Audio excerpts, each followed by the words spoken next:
Hello and welcome to today's episode of Served by SHFM, your food service hospitality podcast. The Society for Hospitality and Food Service Management is the only association focused on workplace hospitality and amenities in the food service industry. Hello and welcome back to Served by SHFM, your food service hospitality podcast. I'm your host, Michael Moore, and in today's episode, we are doing things a little bit differently. We have multiple guests on, but they are all from the Monterey Bay Aquarium, and today we're going to dive into how they're pushing the boundaries of sustainable programs, really, and what's possible, what makes them unique, and at the same time, they are balancing that with record growth and record sales. So we want to get their perspective on how they're thinking outside of the box. And today, like I said, we have multiple guests. So we are joined by Lura Migdal, who is the Retail and Culinary General Manager, SSA at the Aquarium. We also have Executive Chef Matthew Beaudin, who's with us. He's driving today, so if you can't see him or he breaks up a little bit, we apologize in advance of that. And finally, but not least, we have John Abrahamson. He's the Vice President of Sales at the Monterey Bay Aquarium. I want to thank you all for jumping on with us today. Our pleasure. So before we really get into what you're doing and what's different, everybody knows the name Monterey Bay Aquarium. It's nationally recognized. I'd say it's globally recognized as one of the best aquariums in the country. But why? What is so different about it? What makes it unique? Well, I could probably say that it's where we're situated. We're right on the edge, literally tipping over into the bay of Monterey. And we always like to say that the Monterey Bay is our best exhibit. And the entire aquarium was built around the idea of bringing what divers were able to see in the bay to the general public.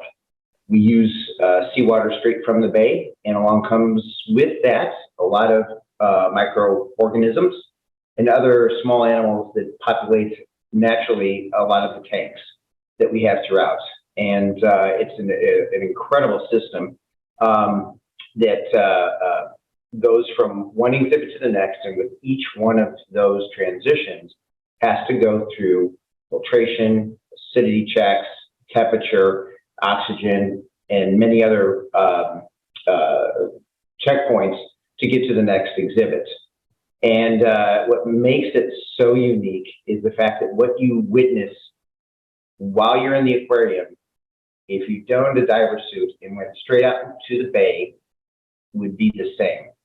And it's being able to bring that experience from the various levels of the bay, from shore all the way out into the deep, because we have a trench that goes straight out from Moss Landing out into the bay. And you get to witness the changes of environments and the animals that inhabit those areas. So from that standpoint, it's incredibly unique. It's absolutely awe-inspiring when you're here and are able to experience it yourself. And I will say, when I was there, I took a ton of videos. I had some very touristy moments, which is a pleasure to have, but I couldn't decide if I wanted to be inside or outside more, if that makes sense, where there's beautiful exhibits on the inside, things that make you feel like you're in the bottom of very deep body of water, just kind of looking around. But at the same time, you might look to your right and see, sea otters playing outside, or I think there were seals splashing around when we were having our conversation. So it's very majestic, or I don't know what the word is for it, but it's almost magical location wise, how it makes you feel. And I was there on kind of an overcast, colder day, but it was still stunning and breathtaking.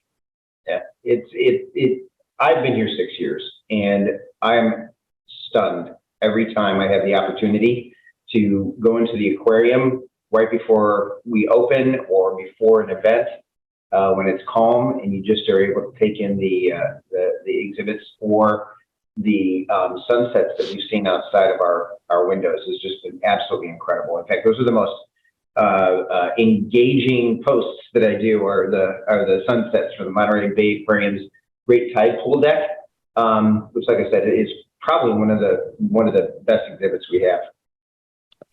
I mean, in my basement office window, it's not quite the same, but I can see the draw.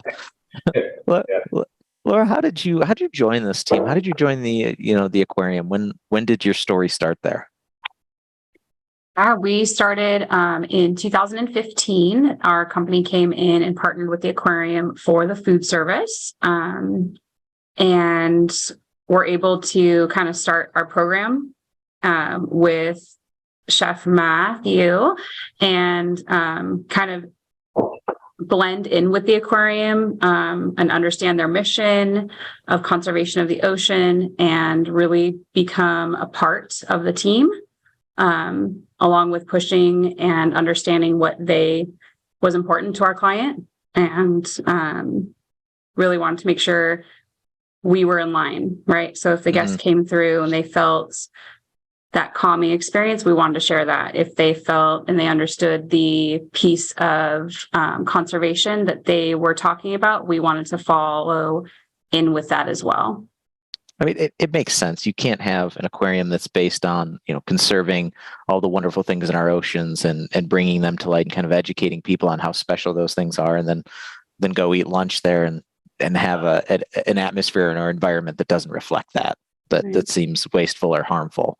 And you spoke quite a bit when we were there about, Chef Matthew, and he's got a unique background. So Chef, if you could talk, would you mind just putting a little bit of flavor or history into that? I looked at your bio on the website and I saw the word volcano in there. So I feel like you have a little of explaining to do on where you've been and what you've seen. I certainly do. And just to kind of piggyback off what Lura said, I mean, in what you said as far as the environment kind of meeting the moment, right? An aquarium is so much different. It's so unique in so many ways. When you look at cultural attractions as a whole, right? When you look at zoos and you look at museums, they're conservation minded. But the aquarium's message is conservation minded, and it ties itself to food, right? We want this ecosystem to be around so that we can continue to enjoy it in so many ways. Whereas you go to the zoo and you want to enjoy them and you want them to be there because they're such amazing animals and amazing creatures. In the aquarium, we want them to be there so we can enjoy them on a plate, and so there's so many great opportunities to tie in those stories from a culinary perspective. I really fell into the aquarium. Luckily, I mean, I jumped around my whole career. I have now been at the Monterey Bay Aquarium 8 years, which is 7 years longer than I've been anywhere else in my career. And I kind of did the dump and jump for a year. I'd give it a year and I'd go somewhere else. And I did Rwanda, Hong Kong, St. Martin, and then kind of all over the U.S., from large hotels to corporate R&D.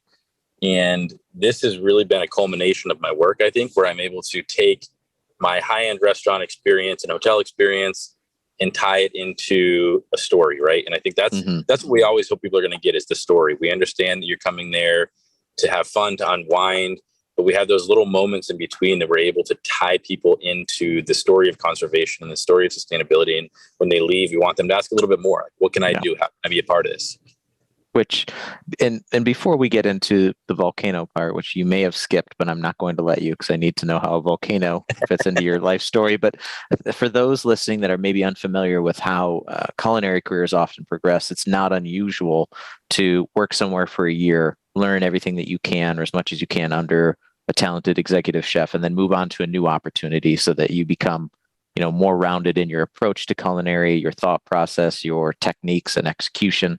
So that part is not the really unusual part to me of your story. It's the 8-year period you have now of finding a place where you just fit very well and your experience kind of lines up with what they're looking for. Yeah. And I would say, it goes to that story piece, right? And part of my story, has been writing my own. And so now I can take that and tell it at the aquarium. And I think it shows through our diverse offerings. It shows through, the palette in which we painted there.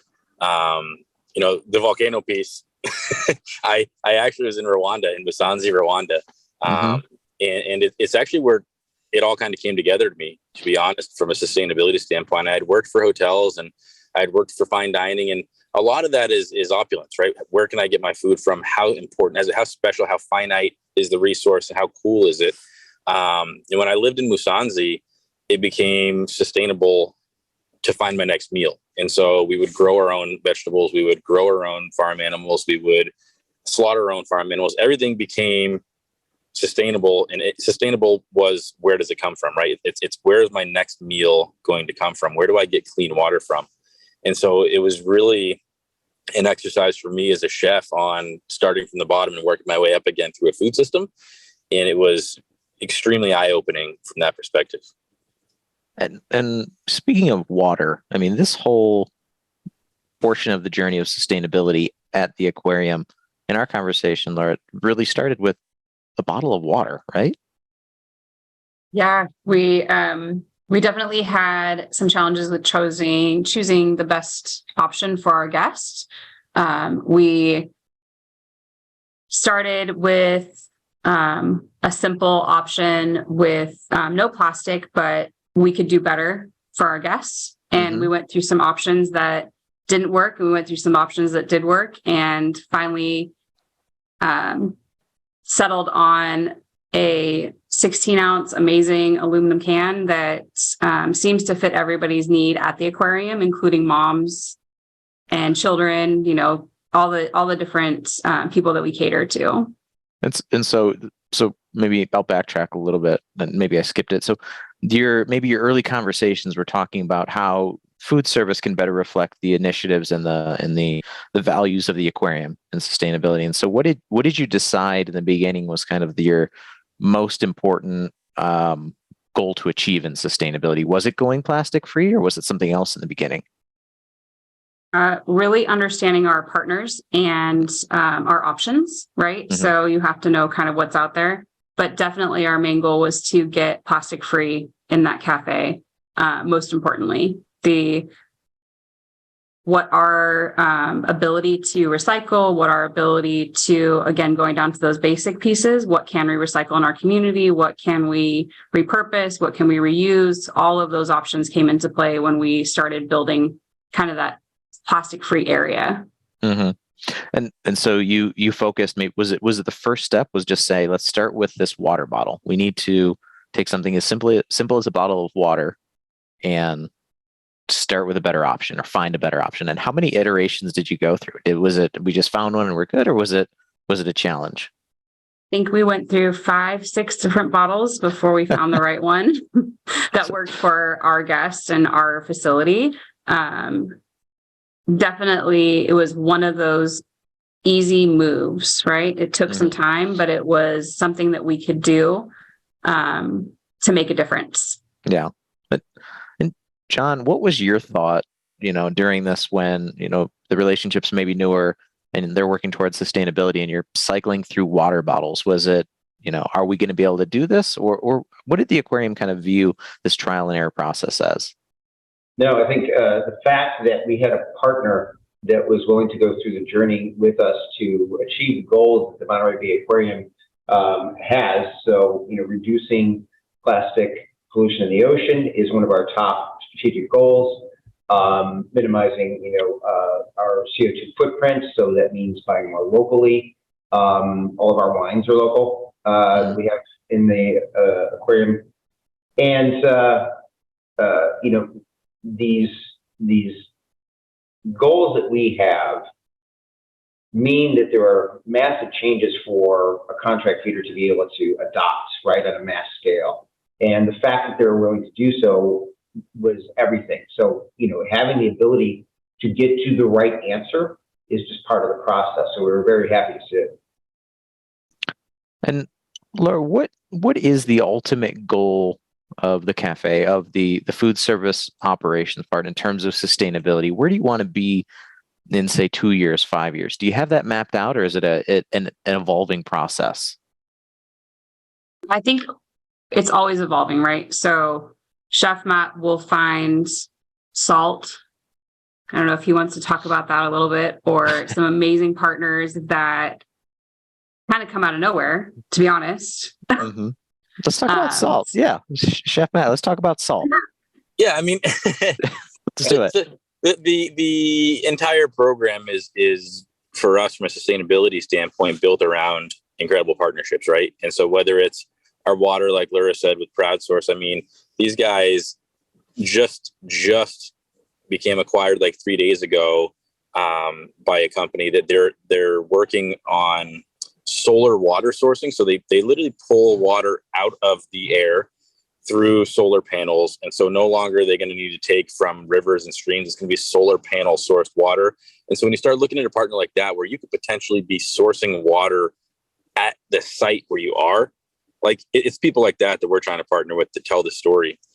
From our salt standpoint, Carlo came to our back door about 8 years ago when I started. And he knocked on our back door and I said, "Chef, there's a guy here to see you." And I said, "I don't know anybody here. There's no one here to see me." So I opened the back door and he's standing there in true California style with flip-flops and shorts and sunglasses. And he said, "Hey, man, I got salt."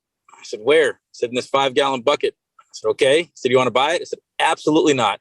And he said, "Well, hear me out." He said, "I was drinking a beer the other day." I said, "Dude, I'm not buying salt from you."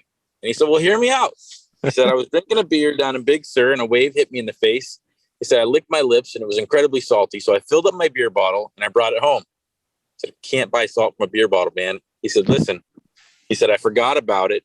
And I went out the other day and it was all dried up." He said, "So I went and got more water. I boiled it down and I have the salt." He said, "I've got the right permitting. I'm going to be the only person who's able to pull water out of Big Sur here legally. I'll do some cool salt for you guys." I said, "Well, how much is it?" He said, $400. I said, "I'll buy it from you if you can keep bringing it back every single week, but you got to be able to do it every week." He said, "No problem."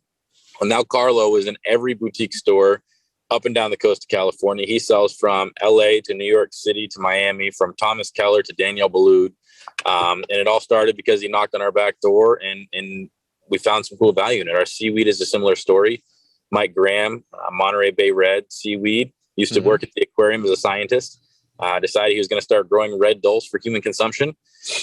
Started selling it to us at the aquarium. We started throwing it on our poke bowls. We made sea chi with it, some cool crackers with it. We've done some really fun stuff from pesto, you name it.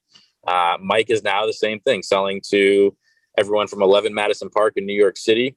And he's about to open a new farm this year, and he'll be the largest seaweed producer for human consumption in the United States for vertical seaweed farming. And it's just stories like that that are so inspiring to us. And when you ask like what our 5-year plan is, our 5-year plan is that Mike is still in business and Carlo is still in business and the local fishermen that we fish with are still in business. And these stories continue, right? We understand that that's the real impact. It's cool to tell our story and say we went plastic free, but if we can't tell how, and if the people that helped us go plastic free didn't stay in business, then it's not sustainable as an ecosystem itself. And so that's the plan.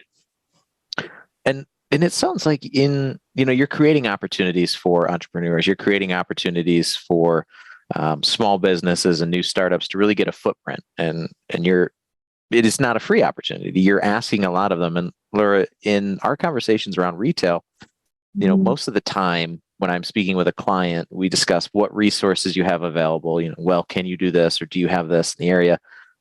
In our conversations, you never doesn't really seem like you've taken that as an excuse or as a hurdle you couldn't overcome. You said, "Well, you have this now. Here's what I want. Make it happen." Can you give some examples of in the retail section, how you've made changes in what you were offering before to what you are now and what those were? Yeah, I think like Chef said, the most important thing is our client or our partner communication, right? So talking with each one of those vendors and having those conversations. We have talked to vendors that have just said, "I'm not going to make a change." And we said, okay. We've talked to vendors that are like, "How can we help? Like, how can we do it? How can we package without? How can we be more sustainable?" I'm talking to an artist right now that they're going to the vendor and saying, "Hey, like you can't wrap the canvas in cellopack. Like you can't do it." Mm-hmm. They won't accept it. So trying to make those changes within not only the partnership or the vendor, but then their parties that they're getting their product from. So it kind of goes up the stream.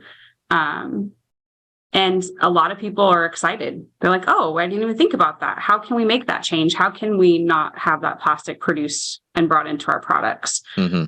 And a lot of people, like I said, are receptive and understand that this is the direction that we're going to be moving forward with. Like this is the norm now. So, and the retail is one part of it, because I know it is a space where you have the opportunity to price a little bit differently, and people I think are more excited to buy something in in a glass jar, knowing that it's creating a memory at the same time. They're walking away with something and they have a great story there. Like I saw the packaging for Carlos's salt, and it's incredible. Yes, he's doing infusions with it and making it special and unique past what it already is, but his packaging is impeccable. I mean, it's a beautiful piece that you simply want to sit on the top of your stove as a conversation piece. You want someone to wander into your kitchen and say, "Where did you get that?"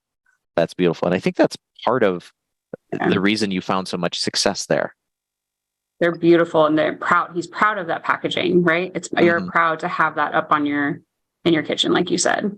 And I would say to Lura's credit, I mean, I don't think she gives herself enough here. I mean, when they make changes in retail, like it sounds small, and the way she just explained it sounds like they're just making a change in the Monterey Bay Aquarium retail. But when Lura and the retail team are going to these partners and saying, "Hey, let's try this," and they're finding success is just immeasurable, right? So you end up with these larger corporations that are now saying, "Hey, let's relook at what we're putting inside the plush stuffed animals and make sure it's recyclable."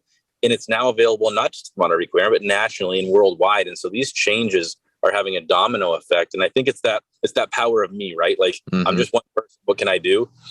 Lura and that team are proof positive that one person can make a difference. And I think when you start to look at it as overall, and if you were to connect the dots, it's truly incredible what they've done. I agree. I was blown away while I was there, and I know you're right. She does undersell what she's doing, and I think the result of it 100%, because it kind of blew my mind. One example there, retail packaging is one thing. It's hard to change, but it is possible. But when you look at some of the things that are so ingrained in our systems of like receiving produce, you order produce, you generally get it in a wax line corrugated box, and you spend a lot of time breaking down boxes, and it's a lot of material that is utilized in that. But you changed that. What did you do? Yeah, I mean, it was kind of looking at the fundamentals, right? We knew we were fortunate to have Seafood Watch right here at the Monterey Bay Aquarium, and it's such a big piece of who we are. But Chef Adam and I sat down and said, what if sustainability was bigger? What if it wasn't just what's under the water and it was our entire system? And so we took a more holistic look at how we approached our menuing and how we approached everything from when it got in the door to how it ended up on the plate. Farm to table, in a nutshell, is almost laughable, right? It's somebody coined the term 20, 30 years ago, and they said, "Oh my goodness, this came from a farm." Like, well, yeah, of course it came from a farm, and it ends up on your table, and somebody made a lot of money. I hope they trademarked it, but go marketing. For us, it was this great idea of like, how do we get involved in the process? And so we started managing what we brought in. And so we went to our partners and we said, "Hey, listen, we want to get rid of plastic. How do we do it?" And as Lura said, a lot of people were like, not really our thing. You're not big enough, and our purchasing power is not massive, right? We are enough to be dangerous, but not enough to sway a huge company. And so what we did is start working with local companies. We have Robbie's Fish, we have Russo's Produce, and these folks said, we are willing to take a chance. Russo's Produce took all the plastic, all the cardboard out, got us reusable plastic crates. They made the initial investment. They made the investment in the sanitizing equipment. And now that plastic crate, that reusable plastic crate, is used at hospitals and schools and restaurants all over the peninsula. The same with Robbie's Ocean Fresh. They're using the same plastic fish totes that come off the boats. He's literally taking them, throwing them in the back of his truck and bringing them to us. There's no more middle, no more waste. There's always room for improvement for us. And, we're always looking to tweak the dials and get it a little tighter. But, we feel like we're in a place where we're truly making an impact. And if you'd asked me 10, 15, however long ago years it was out of culinary school, if my impact was going to be sustainability, it wasn't. I was going to be a Michelin-starred fine dining chef that was going to change the world of food, and everyone was going to know my name. And I think it's a little different, and as you get a little more refined in your career and start looking at what you want to do, I think that leaving an impact like this is pretty cool. And I think a wonderful takeaway from that you touched on earlier is you are not, the biggest player in the game. Yes, you're notable, and I think the point I'm trying to make though is look at the impact you're having locally in an area like that. Now imagine if large companies could do the same thing or wanted to do the same thing or kind of collaborated in the same way with their providers, it makes you think what kind of change could happen when the people that are running the lion's share of the market say no more.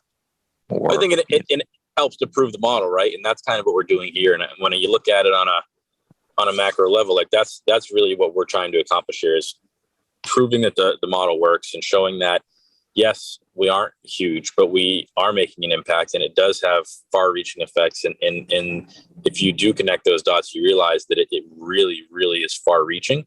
And so you're 100% right. It's going to take a few of those larger players to say, we get it. It makes a difference. And it goes back to like a program like Seafood Watch, right? It's only as effective as the consumer. It's only effective as us saying, I want it, I need it, and that's the way it has to be. And it does make a difference. And John, right now, I know there are a lot of people that are going to listen to this shaking their head saying, well, you can do that or you can make money, but you can't do both. But I don't believe you'd be on this podcast with your particular title if you weren't doing something right in generating revenue. So how is all these changes that are, I'm assuming cost more in a lot of ways, how are they affecting revenue? So sales. Yeah, great question. The first thing I want to touch on is the fact that, through this journey, it's always been about progress rather than perfection. I mean, I think anybody that says that their program has reached the pinnacle isn't taking a deep dive or, is lying. We're always discovering new things that we can do. So it's always a progress, right? Or a process rather. So, I don't want folks to think that, it's like we've reached the top of what we can do. We're always improving and we'll continue to improve our program. In terms of revenue, we were told early on that, you can't make these changes. It's not going to be, financially, feasible. It's going to impact our bottom line. We have implemented probably the most stringent, sustainable efforts to date. And our last year, now that we've recovered from, primarily recovered from our years of COVID, that we have hit absolute record sales, record revenue. We have set the bar so much higher than our record years prior to COVID. It's just staggering. We've been, we were told that we'd have pushback if we didn't have certain things in our service, which proved absolutely untrue. No one said a word when we've, changed around things to accommodate our sustainable goals. And come to find that people are intrigued, people ask questions, people are impressed. And I have to date have not heard any complaints because we weren't carrying somebody's favorite something that, may not fit our program. So, my biggest takeaway from that is, yes, it's attainable. It's always a process, and it can definitely be profitable. We have proven that here. And I think that's a great point. I also do want to acknowledge, I think, to our listeners too, that you do have a different scenario. You have a different, client base. A lot of our members in SHFM have kind of a captive audience, or they don't have the ability necessarily to do some of the same things and charge, the same things you do. But Lura, I talked about this, and I think and I want to thank everybody. You've been really open with what's working with sustainability. And what are some of the things that you think are kind of universally applicable that you've done with your vendors, with your programs, that can still achieve higher levels of sustainability or open the door to that conversation, while at the same time not necessarily being some sort of money pit or, detracting from overall margins? Yeah, I think a great example is Chef and I spoke yesterday about our new program that we're putting into the takeaway program, and how do you build in that cost of those items is really important. And we're going to go for the gusto and go as a little bit higher end product. There's lots of different options you can do, but we're going to go a little bit higher end because we want to really hit home that sustainability is an option for to-go food, or sustainability is an option for everybody. have those options around where it's either a $2 increase for this or a $6 increase for this. Speaking to everyone, not just to one guest, right? We want to be open and available for everybody for those options. If that makes sense. It does. And I mean, I think the takeaways for me in this whole thing are that, again, sustainability isn't that light switch you flip on. It's a conversation. And to John's point earlier, you just have to start making a change and adapt. See what works, see what doesn't, but be willing to take a risk and test things out. I think that's where so many programs just start and stall in that they never get to the launch point because they want it to be perfect from the start. But it sounds like, your collaboration and your team has been so willing to test and to adapt and innovate as you move. We love the word pilot. Piloting is it. I think pilot is equally as much as pivot. I think it's the old saying, right? You fail forward, right? As long as you're moving forward, it has been absolutely incredible for us to develop these programs. To Lura's point a minute ago there with the new programming out at the cafe and the different takeaway options. We're going to have a tiffin that is like, a burger and then chips on the bottom, and it could be a $6 upcharge, but you get a really cool container that you can use to pack your lunches when you go to work, or you can use for cookies at home, or whatever you'd like, right? And then we have a $2 option that is a reusable, recycled plastic like takeaway as well. That continue to use at home. And so I think having those options, and Lura said it best, sustainability is for everybody. Sustainability is not just if you want to spend a lot of money. Yes, from a restaurant perspective, it can be financially attainable. And we found that, we have options in our restaurant that, yes, are a little more pricey, but we also make sure that there is options for everybody. And every single one of those options has a story, and it has a reason behind why it's on there. And so that's our hope is when people come and eat and sit with us and listen to our story, that they walk away wanting to know a little bit more. If they walk away with that to-go container in their hand, it's a gentle reminder of, hey, you can do it. And it may just take packing your lunches in here instead of putting them in plastic. Yeah, and when they take those containers home and they're like, look how cool this is. Like, I can do this. I love that. I love hearing that later. That is the best thing in the world to hear from a guest. Like, I agree.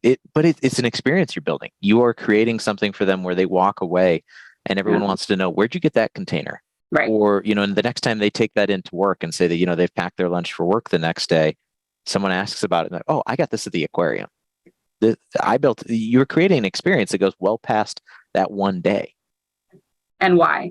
Like, why? There's a why. Yeah. There's an education piece to it. Mm-hmm. That's what we want, right? We're trying to inspire conservation for the ocean. Like, as much as we can take care of this world for our kids and our kids' kids, that's the goal. And I have to ask you, the three of you and your entire, organizations have been really open with what you've done with sustainability. Honestly, sharing things that give you a competitive edge, that give you that are showing how you grow your revenue, kind of very openly. Why are you so open with what you're doing with sustainability and how you're innovating? Well, I think I'll speak on behalf of from a client standpoint, and that is that the Monterey Bay Aquarium's entire mission is to inspire conservation of the ocean. We are an education conservation organization first and foremost, as well as an attraction. And so as part of our mission, anything that we can help develop here, and again, kudos to our partners at SSA Group because they've gone along with this. I would well imagine that there's opportunity to have things that would make it more competitive in their marketplace to maintain this as proprietary and some of the things that they're doing. But they've chosen not to, and they've chosen to walk the walk with us, or together, I should say, because it's not they're not following it; they're walking with us, and it's actually throughout their organization. And it is to develop solutions, share widely, so that they're adopted on a larger scale, so we can make more of an impact throughout the industry. And again, like I said, we couldn't be more pleased with the work that we've been able to achieve through our partnership with SSA. I don't know if I could hope for a better answer than that. I think that's what everybody out there wants to hear and wants to be a part of. So you may, after this, get a few people reaching out your way. So we'll share contact information and social media information, all that, so that everyone that has a question, we work with a lot of sustainability directors on a regional and national scale that would probably benefit from a conversation or just some insight and trial and error and what's worked and what hasn't. But before, I want to say thank you for the three of you taking time out today to jump onto this podcast and really share your experiences, your trials, your errors, your successes, and really where you're going with it. And I think helping us all to think a little bit outside of what's possible and get outside of the mindset of sustainability has to be this one thing, or sustainability is or isn't tied to profit in some way. So, thank you for sharing openly your experiences in that. But before I let you go, I do have a group question, so you can each answer individually. If you had to look back at the you starting off your career, I know you've all come from different backgrounds, you come from different places, and you've learned a lot of different things along the way. But if you had to go back and you had the opportunity to talk to your younger self, whenever that journey really started off, is there one piece of advice you'd give yourself? Is there one thing you would say? And John, I'm going to start with you. Yeah, so the thing that I would impress upon my younger self was what you do matters. In other words, people ask how I ended up at the Monterey Bay Aquarium because I came from corporate, from food distribution actually. And loved selling straws, high margin products, all of the cheap plastic stuff that probably. And once I got here, I realized that I am now part of the solution rather than part of the problem. And I want to tell you that when I go home at night, having done primarily the same job as I did in my previous life in sales, that the sense of connection to the world in which I'm working, to the world I'm leaving my son, is just trumps just about anything else I could possibly imagine in terms of job satisfaction. And I would impress upon my younger self the fact that what you do matters in this world. I like it.